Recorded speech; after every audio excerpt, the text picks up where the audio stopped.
Hello students, welcome to the Gyan Adda. तो आइए हम अब नेक्स्ट क्वेश्चन की ओर मूव करते हैं।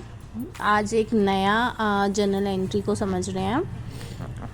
तो यहाँ पर क्वेश्चन है 5 मार्च को। देखिए, फर्नीचर परचेज़ कर रहे हैं हम 20,000 का, टूल्स 5,000 के। जब भी हम एसेट्स परचेज़ करते हैं तो क्या एंट्री बनाते हैं? एसेट्स के नाम से एंट्री बनाते हैं, क्योंकि हमारा रूल जो है हमारा रियल अकाउंट का वो कहता है debit what comes in and credit what goes out. ठीक है, क्या आ रहा है हमारे पास? एसेट्स आ रही हैं। कौन कौन सी एसेट्स आ रही है? एक फर्नीचर आ रहा है और एक क्या आ रहा है? टूल आ रहा है। तो furniture account debit, tool account debit to cash account. क्योंकि हमारे को उसने नहीं बताया कि उसने चेक के थ्रू, जब भी अगर आपकी पेमेंट बैंक से होगी ना, बैंक से पेमेंट आएगी तो वो मेंशन करेगा कि आपने चेक से पेमेंट की है। ठीक है, अब नेक्स्ट आ जाइए 10 मार्च को। आप इसकी कंबाइन एंट्री बनाएं या अलग एंट्री बनाएं, आपके ऊपर डिपेंड है। कंबाइन एंट्री बनाएंगे तो furniture account debit, tools account debit to cash account बन जाएगी। और अगर आप इसकी सेपरेट एंट्री बनाएंगे तो एंट्री बनेगी furniture account debit to cash और tools account debit to cash. लेकिन मैंने आपको पहले ही बता रखा है, अगर आपका डेट सेम है और मोड ऑफ पेमेंट सेम है, और अगर नहीं भी है, ठीक है, तो आप उसकी सेम एंट्री, सेम डेट की एंट्री एक साथ बना सकते हैं, जिसमें एक जैसे कंबाइंड एसेट्स ही परचेज हो रही है। दोनों में हो सकता था यहाँ पर सिर्फ एक्सपेंसेस का पेमेंट होता, सैलरी, रेंट और अदर मिसलिनियस एक्सपेंसेस, तो आप सबका एक अलग अलग हेड बनाते और टू कैश करके एंट्री बना सकते थे। ठीक है, तो इससे आपकी जो देखने में जर्नल एंट्री होती है वो बहुत प्रिसाइज और बहुत मीनिंगफुल लगती है। ठीक है, उसके बाद हमारी 10 मार्च की एंट्री है ओपन बैंक अकाउंट विद देना बैंक। ठीक है, देना बैंक में हमने अकाउंट खोला है। अब अकाउंट हमने खोला है तो एंट्री क्या बनेगी? Bank debit what comes in, क्या आ रहा है? बैंक आ रहा है, बैंक, और जा क्या आ रहा है? कैश। तो bank account debit to cash account कितने से एंट्री बन जाएगी? 1 लाख रुपीज़ से। अब आ जाइए नेक्स्ट 16 मार्च की entry. Withdrawn from bank by Ganesh for the personal use, कितने? ₹10,000। बैंक से पैसे निकाले हैं, किसके लिए निकाले हैं हमने? पर्सनल यूज़ के लिए पैसे निकाले हैं हमने।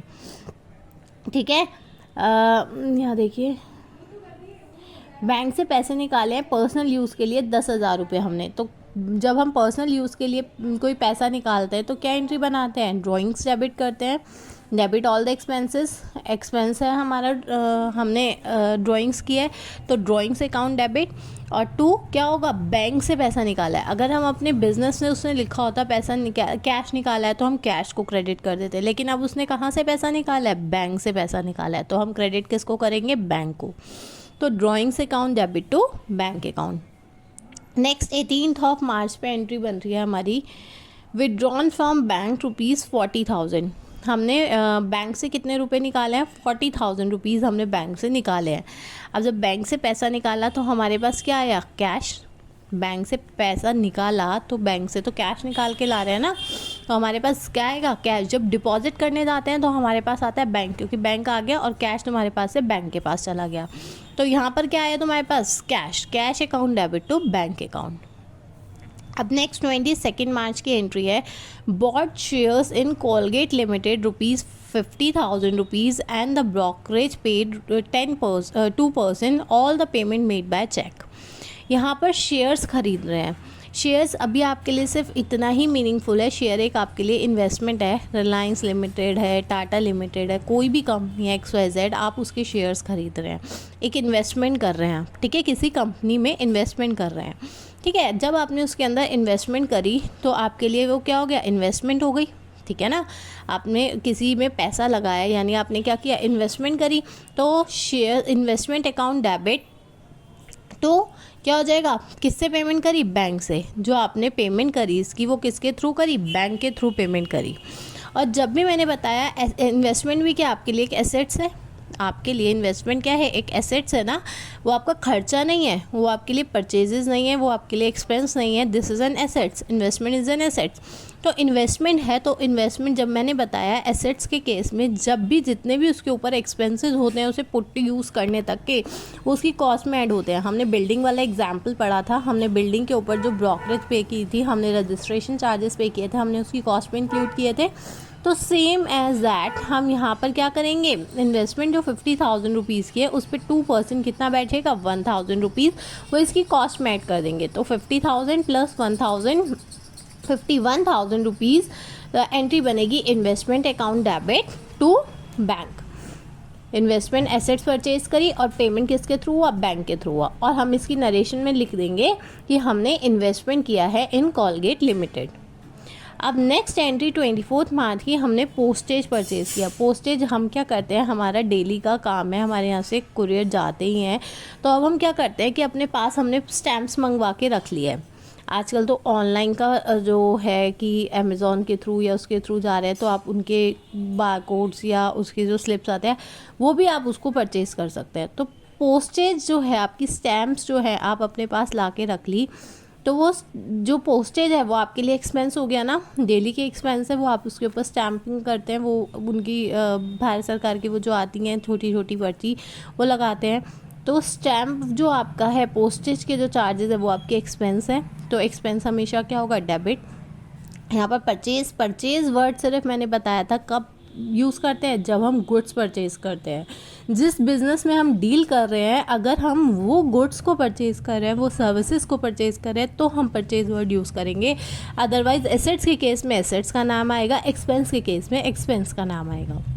यहाँ पर एक्सपेंस है हमारा पोस्टेज, तो expenses account debit, postage expenses account debit to cash account. अब नेक्स्ट एंट्री 25 मार्च की है। अशोक को हमने दिया out of the business fund for paid to Ganesh out of the business fund for repair of the Ganesh residence house. Ganesh के जो residence house है उसको बनाने के लिए हमने 4,000 रुपीज़ दिए।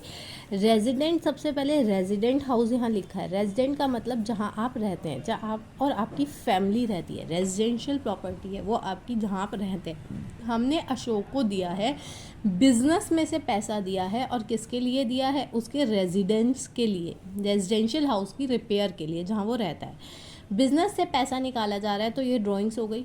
लेकिन अगर बिज़नेस से पैसा निकाला जाता बिज़नेस के लिए तो वो एक्सपेंस हो जाता। लेकिन अभी बिज़नेस से पैसा निकाला जा रहा है, किसके लिए निकाला जा रहा है, रेजिडेंस के लिए, अपने पर्सनल यूज़ के लिए, अपने घर की रिपेयर के लिए। तो ये क्या हो जाएगा, हमारा ड्राइंग्स हो जाएगा। तो हम कैसे एंट्री बनाएंगे, drawings account debit to cash account, क्योंकि यहाँ पर जो एक्सपेंसेस हो रहा है वो उसका पर्सनल यूज़ का एक्सपेंसेस है। अगर ये रेजिडेंशियल ना होके यहाँ वर्ड लिखा जाता कि बिजनेस प्रॉपर्टी को रिपेयर करने के लिए, तो यहाँ पर आ जाता repair expenses account debit to cash. लेकिन यहाँ पर उसने स्पेसिफाई कर दिया है कि गणेश जो प्रॉपराइटर है उसकी रेजिडेंशियल प्रॉपर्टी को रिपेयर हम करा रहे हैं, तो इसलिए एंट्री बन जाएगी drawings account debit to cash account.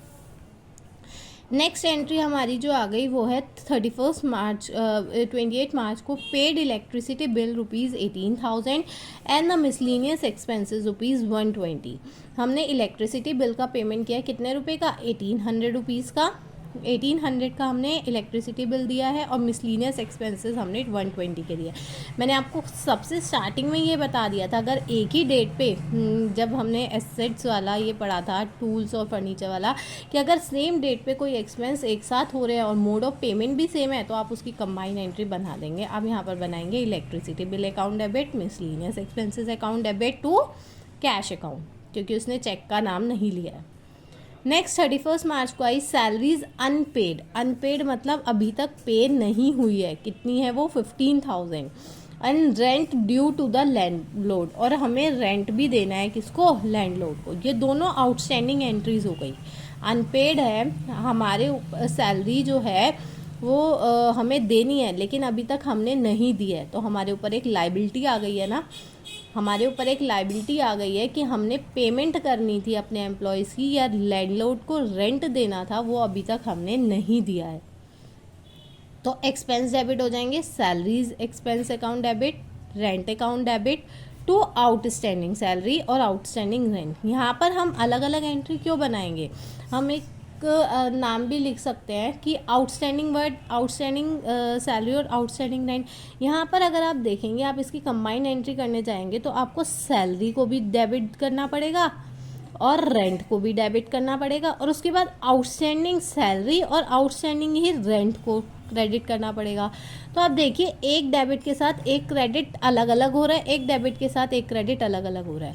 आप उसकी कंबाइन एंट्री तब बनाते हैं जब सेम डेट पे हो और उनमें से एक चीज़ के लिए कॉमन हो, मतलब या तो डेबिट कॉमन है जैसे परचेज़ किया, और हो सकता है आधा परचेज़ कैश में किया आधा बैंक में, तो आप एक कंबाइन एंट्री बना लीजिए, purchase account debit to cash और टू बैंक, तो समझ आता है। एक मोड ऑफ पेमेंट या एक पेमेंट डेबिट या क्रेडिट जो है वो आपका सिमिलर हो रहा है, कॉमन हो रहा है। यहाँ तो आपको एक डेबिट के साथ एक क्रेडिट, एक डेबिट के साथ एक क्रेडिट अलग अलग करना ही पड़ रहा है, तो ये आपकी देखने में थोड़ी अजीब एंट्री लगेगी। ऑल्दो आप इसको करेंगे, ऑल्दो आप कर भी नहीं सकते, कैसे करेंगे आप इसको? देखिए 15,000 इसका है और क्या कहते हैं 3,000 इसका है। आप यहाँ पर भी ऐसे ही लिखेंगे 15,000, यहाँ 3,000। ये आपकी गलत एंट्री है। This is not the right way to do your entry, ठीक है ना। तो आपको क्या करना पड़ेगा, सैलरीज अकाउंट डेबिट तब हो जाता है वो जब आपकी कोई एंट्री क्लब हो रही हो, जैसे 15 + 2 का टोटल एक साथ यहाँ पर 18 आ गया, 17 आ गया, या आपके यहाँ 50 आपको 13,000 की पेमेंट करनी थी, उसको स्प्लिट कर दिया, आपका 65 की पेमेंट हो गई। इस तरीके से तो आप कर सकते हैं। तो यहाँ पर आपकी डिफरेंट एंट्री ही बनेगी, ऑल्दो डेट हमारी सेम है 31 मार्च। आप यहाँ एंट्री बनाएंगे salaries account debit to outstanding salary, salaries and expense, all the expenses are debit. उसके बाद आउटस्टैंडिंग सैलरी है आपकी पर्सनल रिप्रेजेंटेटिव अकाउंट। जब आप गोल्डन रूल्स में वापस जाएंगे, वहाँ पढ़ेंगे तो आपको समझ आ जाएगा कि क्रेडिट क्यों हुआ है, क्योंकि वो कहता है कि debit the receiver credit the giver, ठीक है, debit the receiver and credit the giver. तो क्रेडिट द गिवर हम आपको यहाँ पर ऑल आउटस्टैंडिंग सैलरी, गिवर कौन हुआ है यहाँ पर, आउटस्टैंडिंग सैलरी अकाउंट, क्योंकि अभी उसकी पेमेंट होनी है, वो आपके ऊपर लाइबिलिटी है, आपको उसकी पेमेंट करनी है। उसके बाद rent due to the landlord, rent account debit to outstanding rent account, ठीक है। उसके बाद प्रोवाइड इंटरेस्ट ऑन कैपिटल कितना है 2 lakh rupees and 8% from 1 April to 31 March. अगर आपको इंटरेस्ट ऑन कैपिटल देना है तो इंटरेस्ट ऑन कैपिटल बिजनेस के लिए एक एक्सपेंस होता है। इंटरेस्ट ऑन कैपिटल क्या होता है, बिजनेस के लिए एक एक्सपेंसेस होता है। इंटरेस्ट ऑन कैपिटल बिजनेस के लिए क्या है, एक्सपेंस है, क्योंकि प्रॉपराइटर ने अपना फंड लगाया है, उस फंड को लगाने के लिए बिजनेस को उसे कुछ पेमेंट तो करनी पड़ेगी, उसको कुछ उसके लगाए हुए पैसे पे इंटरेस्ट के रूप में कुछ देना पड़ेगा, या उसका प्रॉफिट जो कि आएगा वो, या अगर डिसाइड हुआ है तो कैपिटल के ऊपर इंटरेस्ट भी। तो वो 2 लाख रुपीज़ उसने इन्वेस्ट किया है, जिसके ऊपर 8% यानी 2 8 जा 1600 रुपीज़ जो है फर्म को पे करने पड़ेंगे, एज एन एक्सपेंस ट्रीट होगा interest on capital account debit to capital account, ठीक है। उसकी कैपिटल का बैलेंस उससे बढ़ेगा ना, जब उसको कैपिटल के ऊपर इंटरेस्ट मिलेगा तो उसकी कैपिटल का बैलेंस बढ़ जाएगा, तो इसलिए कैपिटल अकाउंट क्या हो जाएगा, क्रेडिट हो जाएगा, ठीक है। उसके कैपिटल अकाउंट का बैलेंस क्या होगा, बढ़ेगा।